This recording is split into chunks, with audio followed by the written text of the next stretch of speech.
Quiero saludar en Madrid, en España, a Carlos Malamud, catedrático de Historia de América de la Universidad Nacional de Educación, la UNED, e investigador principal para América Latina del Instituto Elcano de Estudios Internacionales y Estratégicos. Señor Malamud, muy buena tarde, gracias por acompañarnos. Muy buenas tardes. Si bien Nicolás Maduro no es la causa del aquí y el ahora de Venezuela, pudiéramos decir que en sus manos, y quiero parafrasear el título de alguno de sus artículos, ¿Venezuela va en caída libre? Bienvenido. Yo creo que sí, que el declive negativo del país en los últimos meses se ha acentuado con la mala gestión de Nicolás Maduro. De todas maneras, lo que hay que tener presente es que la mayor parte de los acontecimientos, los sucesos que estamos evaluando, ya habían comenzado a manifestarse en los últimos años del gobierno de Hugo Chávez. Por ejemplo, el desabastecimiento, por ejemplo, el déficit creciente, por ejemplo, la merma en la producción del petróleo, que es básica y vital para el país. Es verdad que la caída de los precios del petróleo ha acentuado una situación de emergencia porque los ingresos públicos se han reducido considerablemente. Pero repito, si bien es evidente que que Maduro no es Chávez, pero al mismo tiempo muchas de las cuestiones ya estaban previamente presentes. Ahora, ineptitud, falta de carisma, falta de equipo técnico y político que sustenten la acción de gobierno de Maduro, es decir, ¿todas estas variables inciden quizás para el agravamiento de esta circunstancia? Obviamente, y agréguele a eso que esa falta de carisma lo que hace es que su control sobre el Partido Socialista Unificado de Venezuela, Unido de Venezuela, es decir, sobre las fuerzas progubernamentales, es mucho menor que el que tenía Chávez en su momento. Es decir, Chávez le bastaba un guiño, un gesto para que todo el bolivarianismo se alinee detrás de él. A Maduro le cuesta más, evidentemente es el deseo de mantenerse en el poder el que funciona como el cemento que aglutina a todo el movimiento, pero ya no es seguir tanto de forma ciega o de una forma convencida al líder, al caudillo, sino que las circunstancias han cambiado y las motivaciones son otras, evidentemente, ¿no? Las imágenes de los cuerpos de seguridad del Estado sacando al alcalde de la capital venezolana, Antonio Ledezma, a empujones de manera violenta, ¿de alguna manera, señor Malamud, han desnudado al régimen? Yo creo que ponen en evidencia cada vez más las grandes limitaciones que tiene el régimen, sobre todo para mantener encauzado un proceso que se les está escapando a pasos agigantados de la mano, ¿no? Es decir, mientras Chávez vivía, este tipo de gestos eran innecesarios, en buena parte porque el comandante sabía que tenía detrás de sí a buena parte del pueblo y la opinión pública. Esto no ocurre en estos momentos y de ahí que sea necesario con fines más que nada intimidatorios y de mandar mensajes a una parte considerable de la oposición, que se hagan gestos de esta naturaleza, que su principal objetivo, por un lado, es sembrar el temor, sembrar el miedo, y por otro lado, mandar un recado de que el monopolio de la violencia se está ejerciendo de una forma implacable sobre aquellos que no se someten a la voluntad del régimen, y en tercer lugar,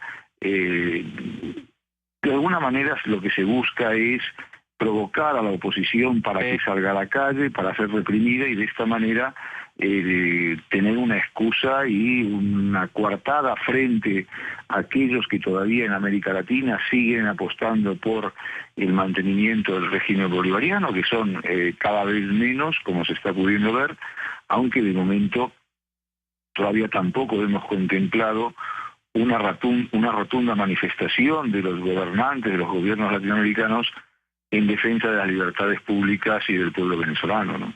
Claro, lo que me lleva a dos preguntas, ¿no?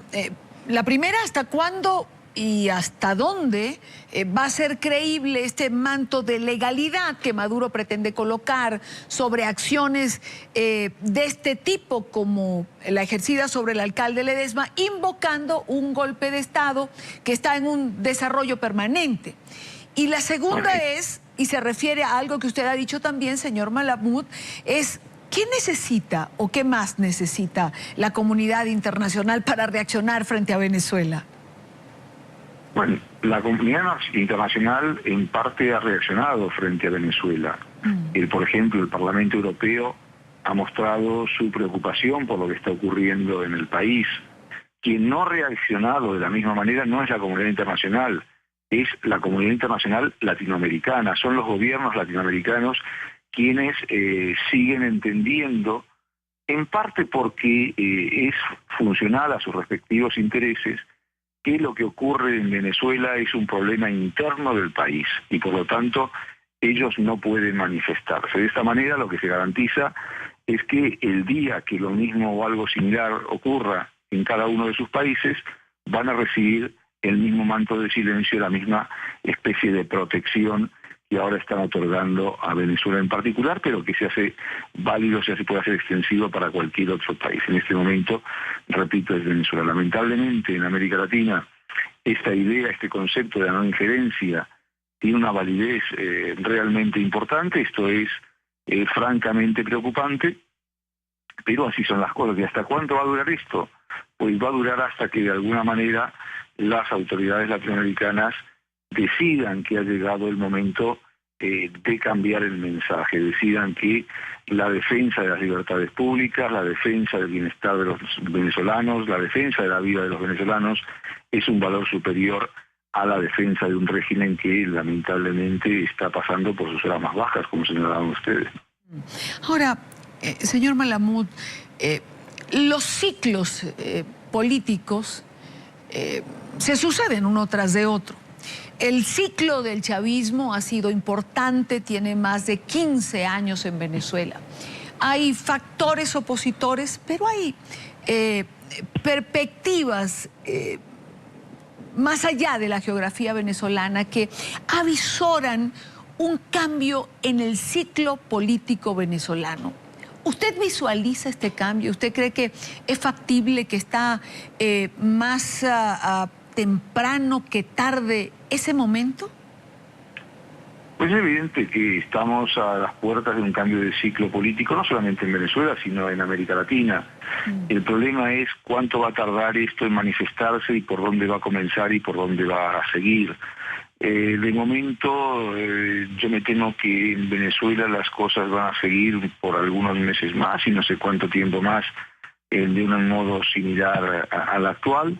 Uno de los problemas que hay en Venezuela es que en estos momentos no hay nadie que quiera asumir el riesgo que supone reemplazar a Maduro, no porque la acción en sí misma sea complicada o pueda ser complicada, porque haya muchos que van a salir en defensa de Maduro, sino porque venga quien venga, sea bien de las filas bolivarianas o de fuera de ellas, sea un civil o sea un militar, venga quien venga, repito, tendrá que implementar programas de ajuste salvajes, programas de ajustes brutales con el ánimo de reencauzar una economía que tiene una inflación que es la más alta del mundo, que tiene un desabastecimiento preocupante, que enfrenta un déficit creciente, endeudamiento, que tiene que reducir de forma importante los subsidios, comenzando por el subsidio a la gasolina, que va a tener que recortar programas sociales, que en definitiva será recordado como el asesino de Hugo Chávez o el asesino